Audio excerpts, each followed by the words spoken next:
Howdy y'all, Live Automotive, and today I'm going to run through what's required to install this really awesome upgrade piece from Bulletproof Diesel. Whether you have an EGR cooler on your truck or not, you need this. This is $125 plus shipping from Bulletproof Diesel, and it fixes a very well-known problem on these trucks where you have a really bad coolant leak. The way you know you have a coolant leak from this is if it's leaking down the back of the block. It's either your heater core lines that are there, or it's this guy. So what this does is it replaces the blue hose that Ford puts there that goes between the EGR cooler and the oil cooler. This little blue hose is often A, out of stock, or B, it's ridiculously expensive to get. This kit costs you $125 and permanently fixes the problem.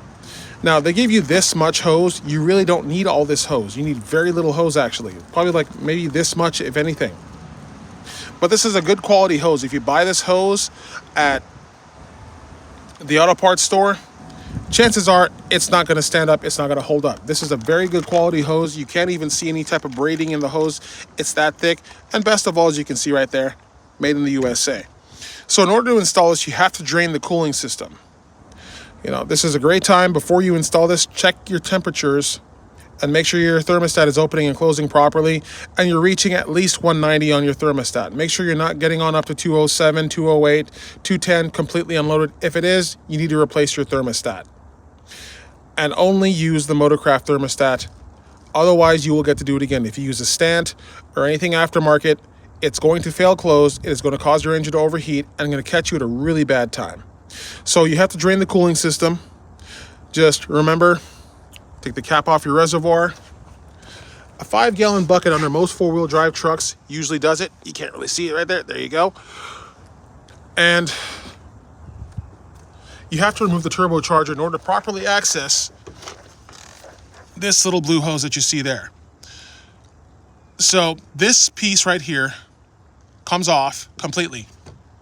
And they even give you a really awesome seal, a good quality seal to replace it with. Something else to check while you have this thing apart. My customer is missing a bolt here. This is a brand new turbocharger. But you have to put Loctite 243 on here if you don't want these bolts to back out and the turbo to start making all kinds of funny noises. You can buy a small tube of this stuff at O'Reilly for 10 bucks. It's well worth it. Put on this bolt, the bolt back here, and also the bolt over there in the corner. The bolt over there in the corner doesn't come out. It's mainly the ones up front here. So drain the coolant, pull the turbo, pull the pedestal, and pretty self-explanatory if you've done an oil cooler on a 6.0. God bless y'all. Have an awesome day.